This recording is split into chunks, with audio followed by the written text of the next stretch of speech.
आपने इतने अपने अचीवमेंट्स गिनाए हैं, इतना आपने मैनिफेस्टो का भी बता दिया कि 5 साल में आप सूरत बदल देंगे। जब इतना कुछ हो सकता है इस चुनाव में, तो घूम फिर के इमोशनल मुद्दे क्यों उठाए जाते हैं? मैं आपका कल का एक भाषण देख रही थी, उसमें आपने कहा कि देखिए, ये दोनों भाई गए नासिक में जाकर के, उन्होंने बोला हिंदुओं की बात की, पर मुंबई में आकर के हिंदू की बात नहीं करते हैं। उद्धव मामू आप उनको बुलाते हैं। बीजेपी का एक वीडियो चल रहा था जिसमें वो कह रहे हैं कि देखो, पूरे मुंबई का रंग हरा हरा होता जा रहा है, डेमोग्राफी इज डेस्टिनी। क्यों मुंबई के बीएमसी के जो सड़क पानी मीटर का चुनाव होना चाहिए, उसमें ये हिंदू मुस्लिम की राजनीति करने की क्या जरूरत है? प्रॉब्लम क्या है कि आप हमारा भाषण की शुरुआत ही देखते हैं। पूरा भाषण अगर आपने हमारा देखा तो ये सवाल ही आप नहीं पूछेंगे, क्योंकि देवेंद्र फडणवीस का जो भाषण होता है 95% केवल और केवल डेवलपमेंट पे मैं बात करता हूँ। 95% प्रोजेक्ट पे क्या किया है, क्या करने वाला हूँ। 5% मुझे जवाब देना पड़ता है। अगर जवाब नहीं देंगे तो लोग ये सोचेंगे कि वो जो कह रहे हैं वो सही है। लेकिन मैंने तो एक चैलेंज दिया है यहाँ, शायद आपने सुना नहीं होगा। मैंने चैलेंज ये दिया है कि उद्धव ठाकरे जी का डेवलपमेंट पे एक भाषण आप सुना दीजिए और मेरे से 5,000 रुपये ले जाइए।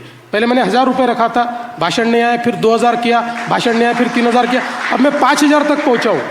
5,000 तक मैं पहुंचा, फिर भी उद्धव ठाकरे जी का डेवलपमेंट पे एक भी भाषण नहीं आया।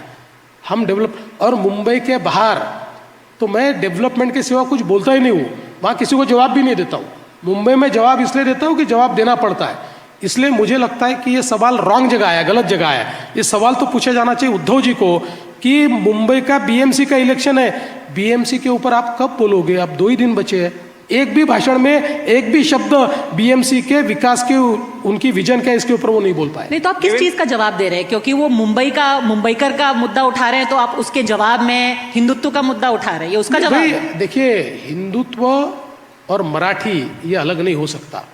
वो अलग करने की कोशिश कर रहे हैं। वो कहते हैं हम मराठी और मुस्लिम अलायंस तैयार करेंगे। इसका ये जवाब है कि भाई, मराठी को आप हिंदुत्व से अलग नहीं कर सकते। मराठी आदमी भी तो हिंदू है ना, उसमें भी तो हिंदुत्व है ना।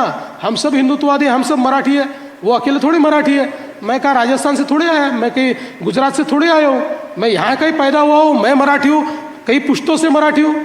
तो इसलिए मुझे ये लगता है कि ये जो मामले वो उठा रहे हैं, अब उनकी जो कैसेट है इतनी घिसी पिटी कैसेट है कि वो पुरानी, अगर आपको पता है पहले टेप रिकॉर्डर हुआ करता था और वो जब कैसेट पुरानी हो जाती तो उसकी रील टूट जाती थी, ऐसे अब उनकी टूट रही है।